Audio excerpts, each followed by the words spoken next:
नमस्कार दोस्तों। स्वागत है आपका हमारे YouTube चैनल में। और हम जैसा कि पिछले SBI वाले पेपर चल रहे हैं उनके लिए हम आपको मॉक पेपर सॉल्व करा रहा हूं मैं मैथ्स के। तो अब क्लर्क के तो ख़त्म हो गए हैं, आज मैं PO वाला देखूंगा, ठीक है। तो चलो शुरू करते हैं टाइम ना ख़राब करते हुए। सबसे पहले हमें सीरीज मिल रही है। सीरीज में क्वेश्चन मार्क मतलब मिसिंग टर्म हमें अगर देखना है तो ये आसान होता है एज कंपेयर टू अगर हमें गलत टर्म ढूंढना हो उसके, ठीक है। तो अब ये देखो 11, 16, 21, 29, 41 अगर मैं देखूं तो इनमें 12 का फर्क, ये 8, ये कितना 5 है ना। अब मैं यहाँ से देखूंगा कि ये इन दोनों के बीच में क्या डिफरेंस है।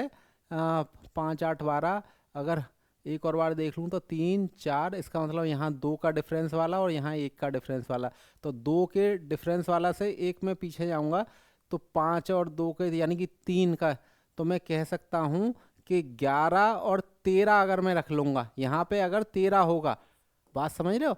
तो यह उन दोनों के बीच का यहाँ का डिफरेंस 3 और इधर का डिफरेंस 2 है ना।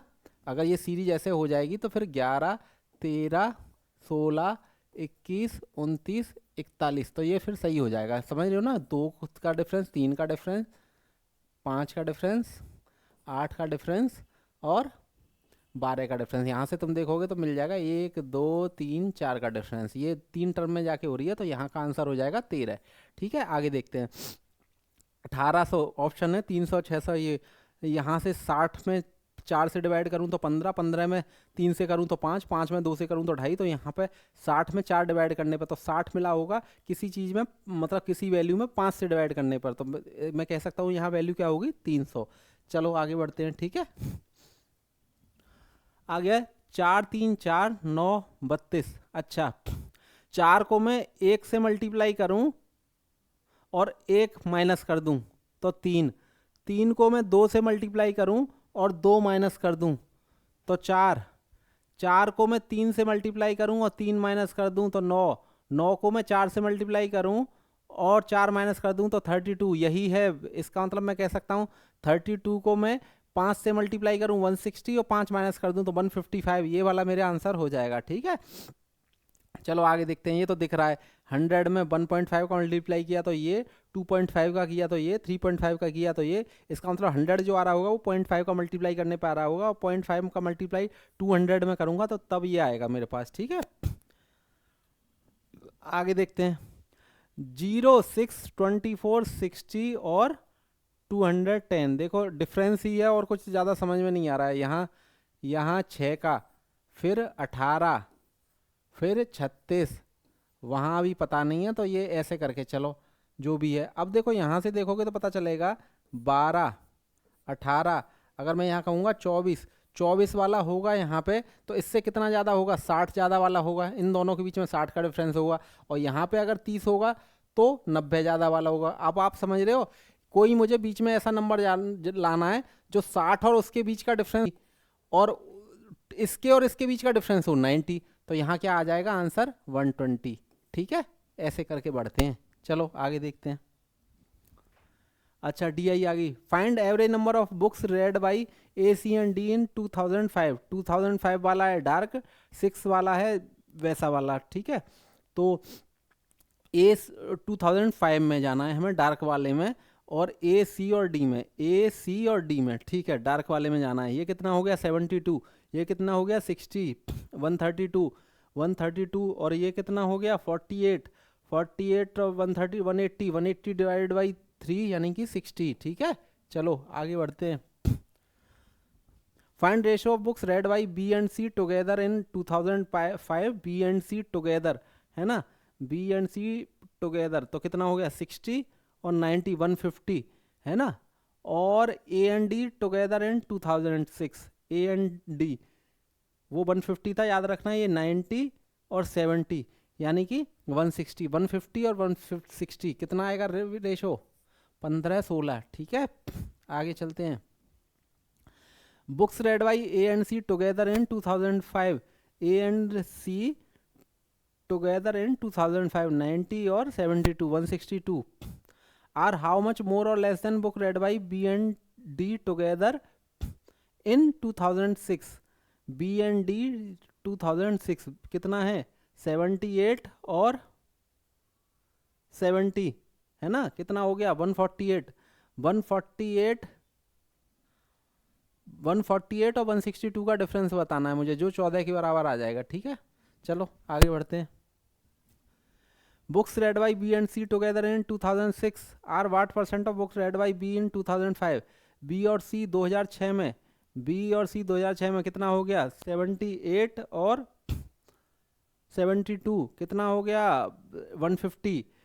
Are what percent of books read by B in 2005। B 2005 कितना है 60, वो कितना था 150, तो कितना परसेंट है 60 का 150, 250%। ठीक है, चलो आगे बढ़ते हैं।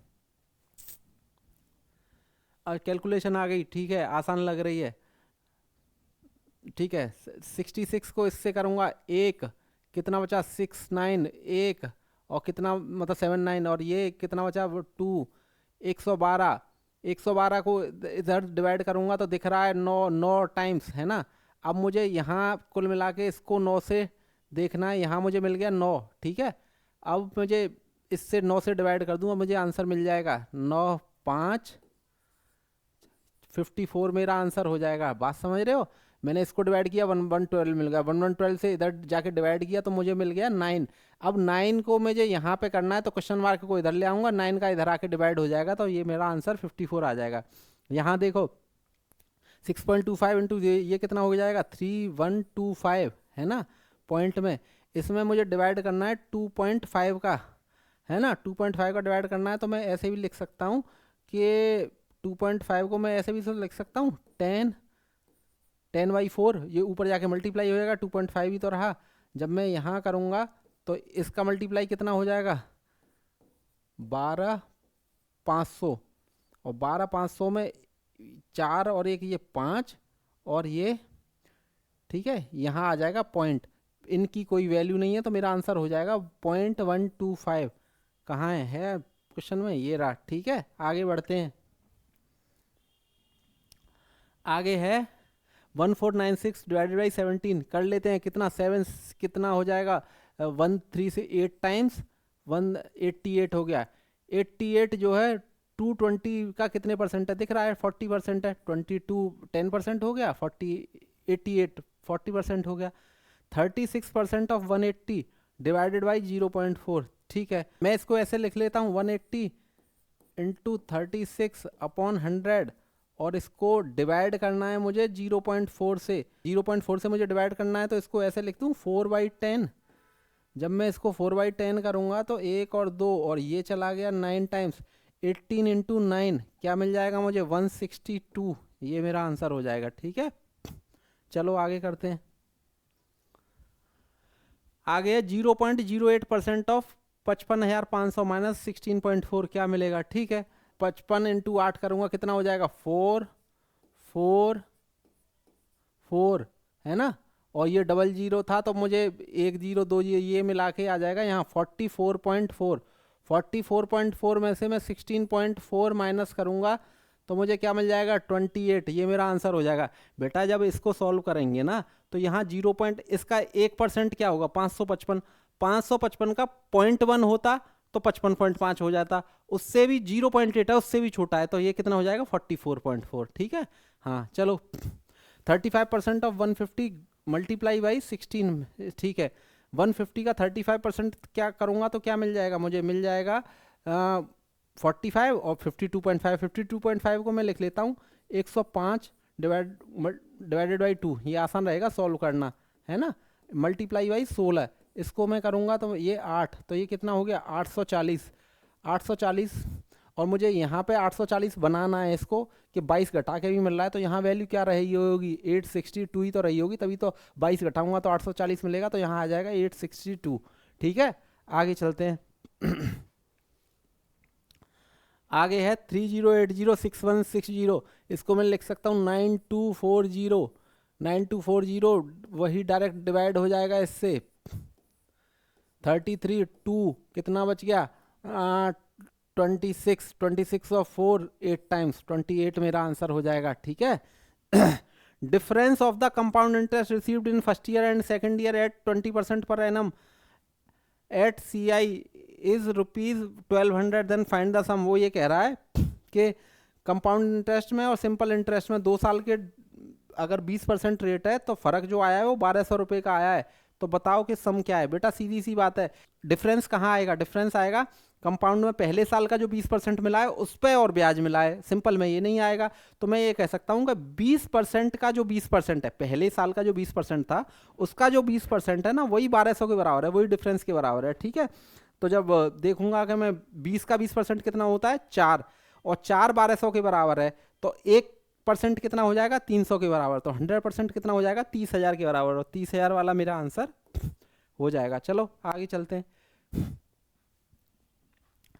Find the total distance covered by boat in each up stream and down stream in 7 hours if the speed of boat in still water and speed of the current is 21 kilometre per hour and 3 kilometre per hour respectively. बेटा बात समझ रहे हो? 21 है boat की speed और 3 है current की, तो जाने की स्पीड हो गई 24, आने की हो गई 18, है ना। अब ये कह रहा 7 घंटा आना 7 घंटा जाना। अब अल्टीमेटली बात यही रही, दोनों तरफ ही 7-7 घंटे हैं, तो मैं एक काम ना करूं, 24 और 18 को 7 से मल्टीप्लाई करके डिवाइड 7 × 24 करूं प्लस 18 × 7 करूं, या फिर मैं यही तो कह सकता हूं कि दोनों का एवरेज मिला के, क्योंकि दोनों तरफ से बराबर है 7-7 घंटे ही है, तो 24 और 18 का एवरेज हो गया 21, और मैं उसी 21 को 14 से मल्टीप्लाई कर देता हूं, तो मुझे वो आंसर टोटल डिस्टेंस मिल जाएगी। कितना मिल जाएगी? 294 वाला मेरा आंसर हो जाएगा। बात समझ रहे हो ना? अगला, A alone can do a work in 12 days. A कितने में? 12 दिन में। And A and B together, A plus B कितने में? 7.5 में। वही मान लेते हैं टोटल कितना?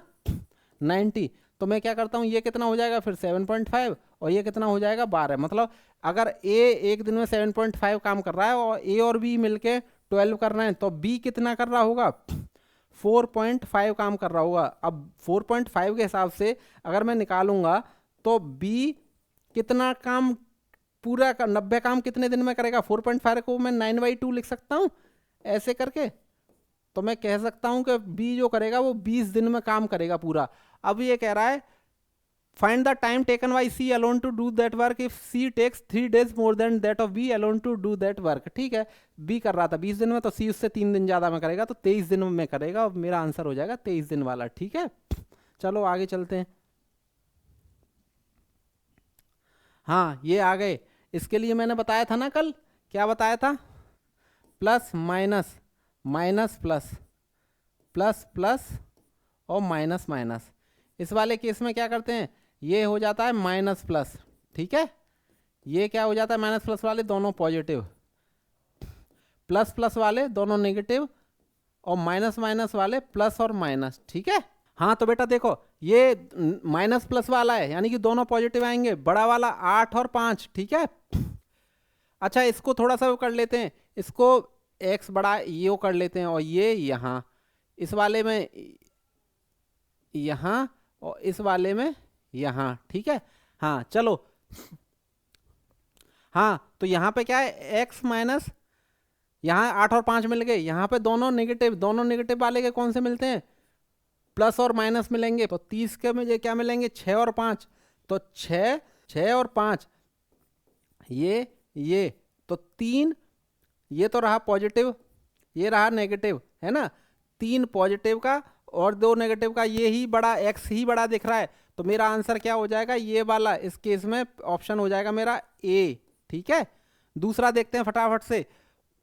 5 और 6 30 के पॉजिटिव में दोनों नेगेटिव आएंगे, है ना। 30 के ऐसे कि 17 मिल जाए तो क्या हो सकते हैं जोड़ के? 15 और 2, 15 और 2 में अगर लिखूंगा 15 डिवाइडेड बाई 5 और 2 डिवाइडेड बाई 5, दोनों आएंगे नेगेटिव, मतलब माइनस का 3 और माइनस का 2.5, माइनस का 3 और माइनस का 2.5।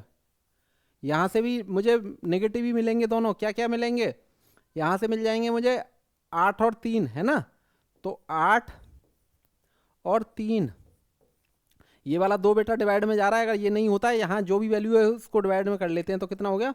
ये हो गया माइनस का 4 और माइनस का 1.5। ठीक है, अब एक चीज़ देखो कि ये -3 जो है इन दोनों के बीच में आ गया, तो इन दोनों में कोई भी रिलेशन नहीं हो सकता, इसका मतलब इसका ऑप्शन आंसर हो जाएगा ई वाला।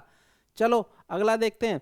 आगे के में देखो, देखो यहाँ से इसमें माइनस और प्लस वाला है, तो हमें माइनस और प्लस वाला है तो दोनों वैल्यू पॉजिटिव मिलेंगी। 10 और 7 70, 70 के ऐसे फैक्टर के 19 जोड़ के तो 14 और 5 हो सकता है। तो मैं अगर इसको लिखूंगा तो मैं लिख सकता हूँ 14 डिवाइडेड बाई 7 यानी कि 2 और 5 डिवाइडेड बाई 7, ये तो रहे पॉजिटिव के दोनों यानी कि 2 और 5/7, ठीक है। और यहाँ से मैं निकालूंगा प्लस माइनस वाले, माइनस और प्लस, तो 24 के ऐसे फैक्टर के घटा के मुझे 2 मिले, तो 6 और 4, 6 और 4 वाला मुझे लिखना होगा। तो क्या लिखूंगा 6 डिवाइडेड बाई 8, ये पॉजिटिव का, और नेगेटिव का 4 डिवाइडेड बाई 8, ठीक है। यहाँ से क्या मिल जाएगा 3/8 और यहाँ से मिल जाएगा 1/2, ये नेगेटिव का। अब मैं इससे कंपेयर करूंगा 2 और 5/7, 3/8, 5/7 कितना हो गया, लगभग लगभग 0.7 हो गया पॉजिटिव का, और ये यहाँ से कितना हो गया पॉजिटिव का 0.3 के लगभग। कुल मिला के मैं कह सकता हूँ कि ये वैल्यू ही बड़ी है, तो मेरा x का फिर से बड़ा वाला हो जाएगा केवल, तो इसका भी आंसर मेरा हो जाएगा ए, ठीक है। चलो आगे देखते हैं। आगे वाले में क्या है, माइनस प्लस दोनों पॉजिटिव पॉजिटिव मिलने हैं। यहाँ से मैं देखूंगा तो 4 4 3 12, 12 के 4 और 3, तो वही मैं 4 डिवाइडेड बाई 3 पॉजिटिव में और 3 डिवाइडेड बाई 3, समझ रहे हो, ये हो गए 1 और 4/3। यहाँ से मैं देखूंगा 10 दूनी 20, 5 और 4, तो यहाँ से 5 डिवाइडेड बाई 2 और 4 डिवाइडेड बाई 2, तो मैं कह सकता हूँ 1 और 1.33। यहाँ से क्या मिल रहा है 2.5 और 2। इस कंडीशन में ए वाला बड़ा हो गया वाई वाला, तो मेरा ऑप्शन हो जाएगा यहाँ पे बी। तो मेरे इसके आंसर रहेंगे A, E, A, B, ठीक है। चलो ऐसे करते हैं, जल्दी से आगे बढ़ते हैं। आगे अब mixture has milk and water in the ratio 4:1 when 50% of the mixture is taken out and replaced by 24 liters of water, then the ratio of milk to water in the mixture becomes 1:1. Find initial quantity of mixture। ठीक है बेटा, मैं क्योंकि यहाँ अब ये quantity नहीं बताई, इसने 50% बता दिया, तो मैं क्या करूँगा कि मैं टोटल क्वांटिटी वही मान लेता हूँ। मान लो 100 लीटर थी, 100 लीटर थी, तो जाहिर सी बात है कि मिल्क और वाटर किस रेशो, 4 और 1 के रेशो में था, तो 80 और 20 रहा होगा, है ना, 4 और 1 के रेशो में था, इस वजह से। अब वो ये कह रहा है कि जब इसमें से हमने 50% निकाला, 50% निकाला, तो फिर इसमें से तो 40 चला गया होगा, और क्योंकि 4 और 1 के रेशो में ही निकलेगा, इसमें से 10 चला गया होगा, तो ये फिर भी कितना बच गया 40, और ये फिर भी कितना बच गया 10। अब वो ये कह रहा है कि इसमें अगर मैंने 4:10, ये तो उसी रेशो में रहेगा, अब वो कह रहा है कि इसमें 24 लीटर पानी ऐड कर दिया, तो अब उनका जो रेशो बन गया है ना, वो रेशो बन गया कितना, वो रेशो बन गया 1:1। मतलब कुल मिला के ये जो चीज थी, है ना, इसमें जब 24 लीटर जोड़ा तो वो 40 के बराबर कर गया, उस चीज को इसके बराबर कर गया, है ना। ये एक्चुअल क्वांटिटी है, ये तो हमारी मानी हुई चल रही थी, तो मैं कह सकता हूं कि ये जो हमारा माना हुआ है, मतलब 10 को 40 बना दिया 24 जोड़ने पे, एक्चुअल 24, तो यानी कि हमारा जो माना हुआ है 30, उसके बराबर है रियल, मतलब क्वेश्चन का 24। तो मुझे यहाँ 30 बराबर है 24 के, तो एक बराबर कितना हो जाएगा 4/5 के, 24/30 यानी कि 4/5। तो मैं टोटल क्वांटिटी क्या मान के चला था 100, तो 100 यहाँ से क्या हो जाएगा, 100 किसके बराबर हो जाएगा 4/5 इंटू 100, तो मैं यहाँ से करूँगा तो मुझे टोटल क्वांटिटी क्या मिल जाएगी 80 लीटर के बराबर, और ये मेरा आंसर हो जाएगा। ठीक है बेटा, 80 वाला है ऑप्शन, हाँ ठीक है, ये मेरा आंसर हो जाएगा। ठीक है, चलो आगे देखते हैं। आगे है 4 years ago ratio of Shivam's age to Deepak age. ठीक है, शिवम और दीपक, है ना, इसको x मान लेता हूँ, इसको y मान लेता हूँ, दोनों की 4 साल पहले, है ना। तो x - 4 अपॉन y - 4 कितना था 2:3। ठीक है, अब यहाँ से फटाफट सॉल्व कर लूँ तो मुझे क्या मिल जाएगा 3x - 12 इक्वल टू 2y - 8। अगर यहाँ से 3x - 2y लिख लूँ तो मुझे क्या मिल जाएगा प्लस का 4। दूसरी कंडीशन क्या है, उसकी तो 4 साल पहले, यानी कि x - 4 तो वही, y को 5 साल आगे y + 5, तो वो बन जाता है 8:15। इसे और फटाफट से सॉल्व कर लो, 15x - 60 equal to 18y plus 40, यहाँ से मैं निकालूंगा तो क्या मिल जाएगा 15x minus 8y equal to, ये जाके उधर जुड़ जाएगा तो कितना हो जाएगा 100। अब मुझे इससे इसको कंपेयर करना है, मैं इसी को उठा के यहाँ रख लेता हूँ क्योंकि मुझे चाहिए शिवम की पूछी है उसने, तो मतलब x वाली वैल्यू चाहिए, तो बाई को बराबर करके मैं घटा देता हूँ। बाई को बराबर करना है तो मैं 4 से मल्टीप्लाई करके इसको लिख लेता हूँ, यानी कि 12x minus 8y equal to 16। अब इसको मैं माइनस कर लेता हूँ, माइनस प्लस ये माइनस, ठीक है, तो ये तो खत्म हो गया, ये कितना हो जाएगा 3x इक्वल टू 84। तो x की वैल्यू मुझे यहाँ से क्या मिल गई 28, तो शिवम की 28 प्रेजेंट एज आ जाएगी 28, ये मेरा आंसर हो जाएगा। ठीक है बेटा, तो ठीक है, इस वीडियो में इतना रखते हैं, जितना समझ में आया वो ठीक है, नहीं तो फिर अगली वीडियो में बताना मुझे। और वीडियो पसंद आई हो तो लाइक करना, शेयर करना और चैनल को सब्सक्राइब करना। Thank you.